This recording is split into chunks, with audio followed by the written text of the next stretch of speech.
The Boogeyman. And somehow Cuvelier has got won a game, and he's looking to steal another one. As we're cutting into game 3 here, both players are shuffling. Brad, first and foremost, what kind of graveyard hate do we have in that sideboard for John? Well, we have 2 Ground Seals main that might have got their game 1, but the sideboard has 2 Slaughter Games and a Ground Seal. Okay, so not a ton. Nope, we got Bonfires though, and that's a good card in this matchup. And other than that, just looks like your standard Jun deck, honestly. It's very standard. It's got 2 Hellkites in the main, that's fine. Interesting to note, yet again, another Jun deck with 2 Bonfires main, 2 sideboard.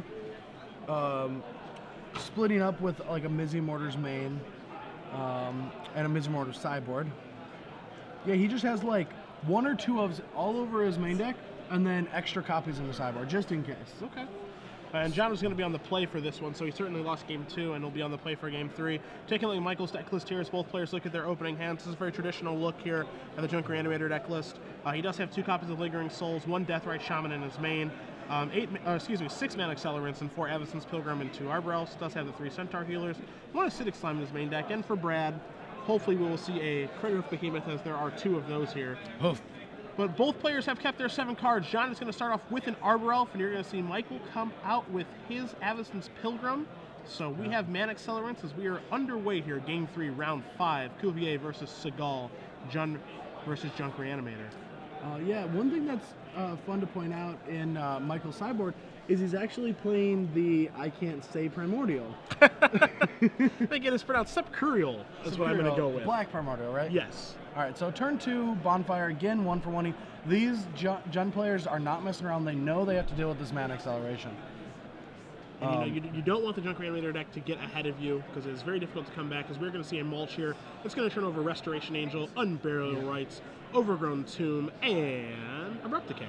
So, Overgrown Tomb will go to the hand, those guys will go to the graveyard, and that'll be Michael's turn. But John does have the Ground Seal coming up next turn, so we're not going to see the Unburial Rites do anything unless Michael boarded in his Acidic Slimes or draws his other Abrupt Decay, or one of his other 2 Abrupt Decays. And we do see Ground Seal right now. A card we'll bring up on the screen for you guys. A card that is making main decks very quickly in Jun decks. So we see a Blood Crypt and an attack there from a very tough Arbor Elf before passing the turn.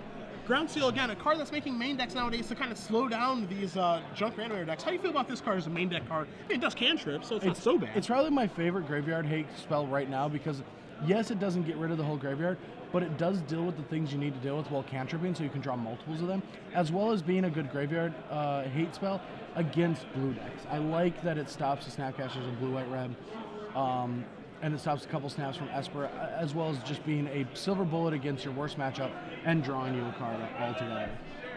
And you usually have time in those matchups to cast it in the early turns and not really make a hiccup. So like perfectly right here, he spent a turn killing a guy, then playing that, and now he's going to play a 5-drop into a 5-drop.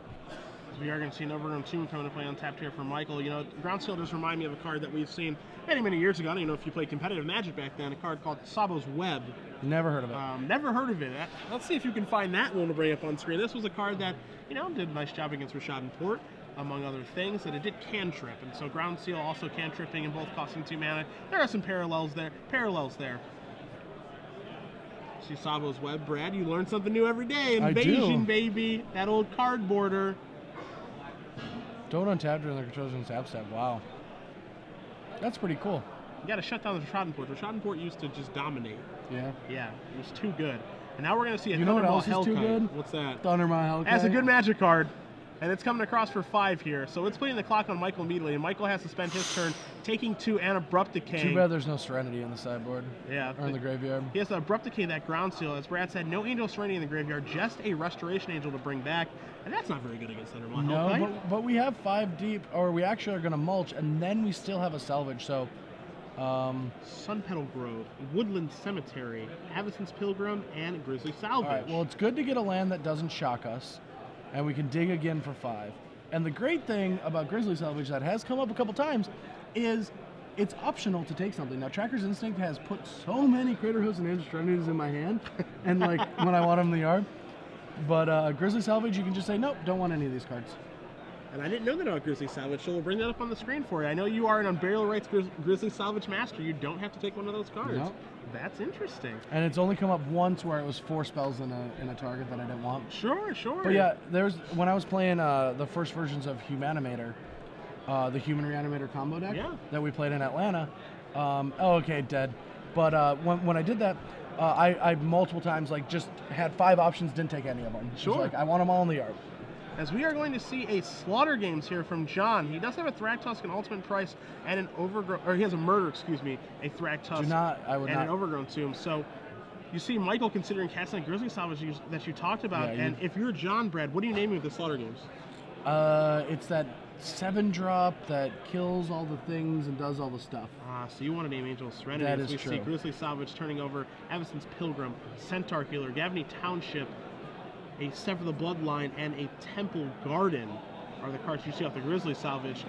Now, there is an argument to be made of taking maybe out in Burial Rites as well, but Brad, you say that you want to go with Angel Serenity. To Sever the Bloodline, now that you see that off Grizzly Salvage, any rationale behind wanting to maybe name that? No, you have to cut it off at the source, and he could go Thragtusk, Angel Serenity to take over this game. The Unburial Rites can make Thragtusk, but you have a Thundermaw Hellkite. That Sever the Bloodline isn't going to do much because it's a flashback spell that costs 7 mana, where Thundermaw is already hitting him, and the clock is faster than his mana development. Okay. And so, depending on what you think Michael's going to do with this turn, you just always play it safe. Always take the Sphinx's Revelations. Always take the Angel Serenities. Okay. Well, we see Michael is going to take a Centaur Healer to his hand. John is going to resolve this Slaughter Games, and we will get confirmation from our spotter exactly what he's naming as he does grab a card, search through the deck. And what is going to go bye-bye here? Thragtusk is the card, so What? John disagrees with you. And I was actually going to bring this up to you because Thragtusk is the card you said where you can go Thragtusk, Serenity. But when you're racing with Thundermaw Hellkite, maybe you just want to prevent your opponent from gaining any life whatsoever. I think that's actually like a big play mistake on Michael's part of salvaging first, because that gave extra information. Now, if he didn't salvage first, I do believe John would have had to name Angel. Okay. But like, because he did it before the Slaughter Games, it gives him perfect information that there's no way an Angel Serenity hits the board this turn. And the only high impact card is Thragtusk. So like, with that situation, yeah, Thragtusk is probably is the correct choice. But holding that Grizzly Salvage up forces John's hand into taking either Unburial Rites or Angel Serenity. Sure, almost certainly changes what he's going to name there. Yeah. So yeah, I was going to say that it happened out so fast, but casting that in response is just worse, because if he names Angel, then you get to see 5 other cards. You don't want to see an Angel if he's going to name it.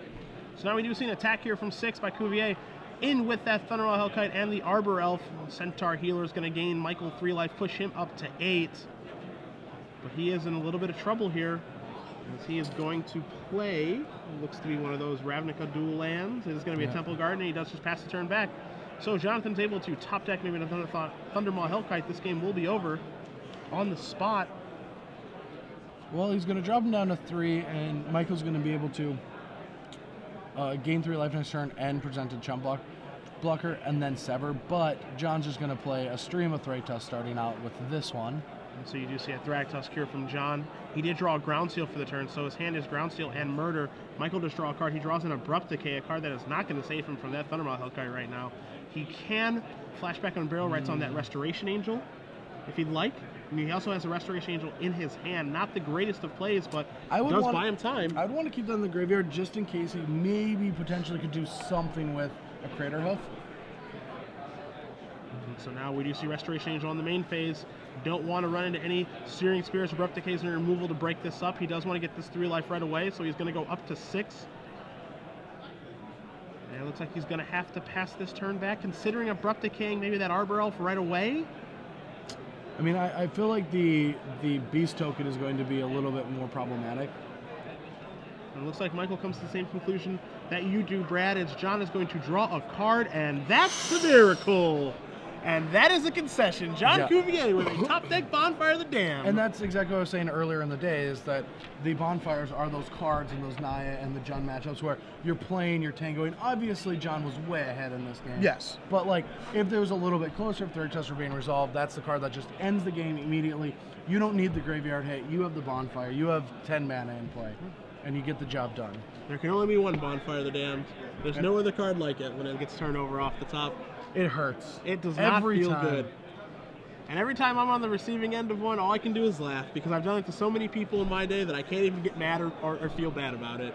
The only tournament I played it in was at the Pro Tour where everyone played Bonfire. Yep. And I Bonfire Miracled one time for one X, killing one elf. That's horrible. That's it? Yes. That's the